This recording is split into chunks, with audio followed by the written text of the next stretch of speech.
Today we're going to talk about something that's, well, it's really tough. It's this painful and often hidden problem, the kind of destructive conflict that feels almost hardwired into family law disputes. It's a system that impacts millions of us, but very few people really understand what's going on behind the scenes. What makes it tick. So have you ever wondered why the fighting in these situations just feels engineered? Like, it doesn't feel like a normal disagreement between two people, does it? It feels like someone is actively pouring gasoline on the fire. And as we're about to see, you're not wrong. These destructive patterns, they're not random. They're often the result of very specific tactics, supercharged by a system that has all the wrong incentives. All right, so to really get a grip on the system, we have to start with the basics, the actual language of the conflict. Let's kick things off by looking at these really subtle, but incredibly damaging tactics of emotional and psychological manipulation that so often set the stage for these huge legal battles. Okay, so one of the most common and frankly most confusing tactics is something called DARVO. The term was coined by psychology professor Dr. Jennifer Joy Freyd, and it's a seriously powerful tool.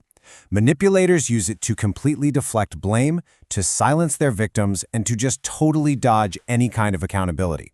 The whole point of it? It's literally designed to make you question your own sanity.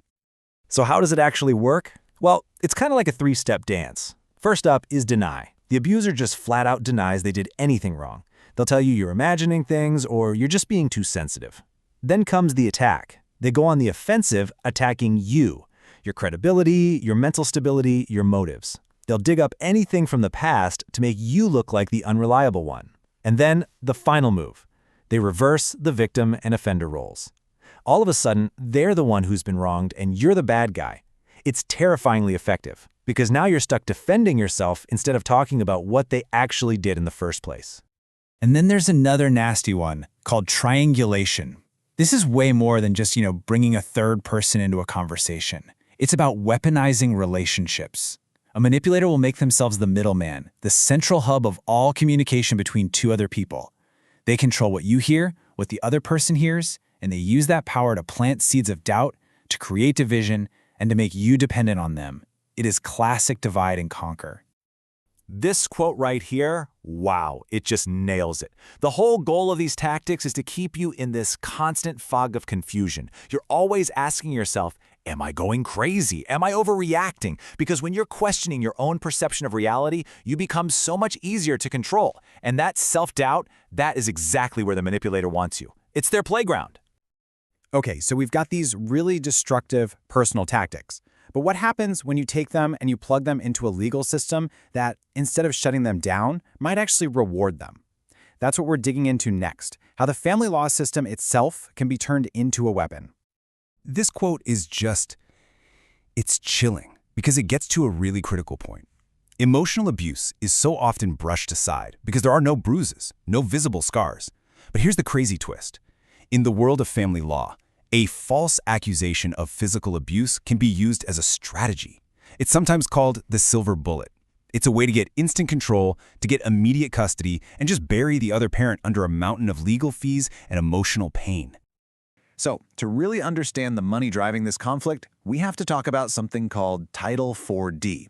Now, you might not have heard of it, but it's a huge deal. It was created way back in 1974, and it wasn't meant for everybody. It was actually a welfare program. The whole point was to recover costs from parents whose families were on public assistance, and to help other at-risk families avoid ending up on welfare in the first place. And here's where the incentives really kick in.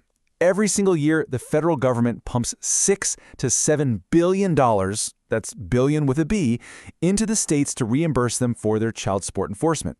So what does that do? It creates this massive financial drive for states to maximize their collections, because the more enforcement they do, the more federal cash they get. And you can see right here just how far this thing has expanded from its original mission. Today, only about 18% of the Title 4D cases involve families who are currently on welfare. The vast majority, 82%, are families who were either on welfare in the past or, and this is the kicker, never received public assistance at all. The system has effectively started recruiting middle-class families, all to maximize those federal incentives. And the human cost of this is staggering. I mean, we're talking about average families spending $15,000, $20,000, even $30,000 just to fight. The process doesn't just settle disputes, It makes the bitterness worse. It pits parents against each other, and it turns their own children into weapons. The fundamental flaw here is that the system financially rewards this conflict, creating this devastating cycle of trauma that can echo for generations. Okay, so that's the problem. It's big, it's messy, and it feels kind of hopeless. But what if it doesn't have to be this way? Let's explore a truly groundbreaking solution. What if, instead of just accepting the system for what it is, we could fundamentally change the rules of the game? This is the central question, the big what if. Instead of a system that profits from fighting, what if we built one where cooperation is rewarded? Where bad behavior, misconduct, actually comes with a real tangible price tag? What if we could finally align the economics with the well-being of the family? So this lays out the two paths we can take. On one side, you have the current Title 4D system, which is fundamentally about fighting. It's adversarial. And on the other, you have a completely different approach, a new cooperative model. And this isn't just a theory. It's being pioneered by a really interesting partnership between an insurance company called Umbrellix and a support organization called the Oregon Peer Alliance. So how does this new model actually work? It's built on 3 core pillars, and they're all designed to replace conflict with fairness, to replace secrecy with transparency, and to replace isolation with real human support. Now, here's the truly innovative leap. This new model isn't about ensuring an outcome, who wins or who loses. No, it's about ensuring the process itself. The goal is to guarantee that the entire case is handled fairly, transparently, and in good faith by absolutely everyone involved. And this is done through a special product called Case Handling Insurance, or CHI. It basically works by creating very clear, enforceable rules for how a case is managed. If someone starts playing dirty, like hiding documents or making false claims, there are immediate financial penalties. But if they cooperate, they get rewarded. It essentially turns fairness into a measurable, insurable thing. Now, for any of this to work, you absolutely need transparency. So the system includes a tool called LegalFacts. And yeah, the source material compares it to a Carfax report for the legal system, which is a perfect analogy. Just like Carfax gives you the history of a used car, LegalFacts is designed to provide an accountability report on legal professionals, tracking their conduct, their history, and their compliance.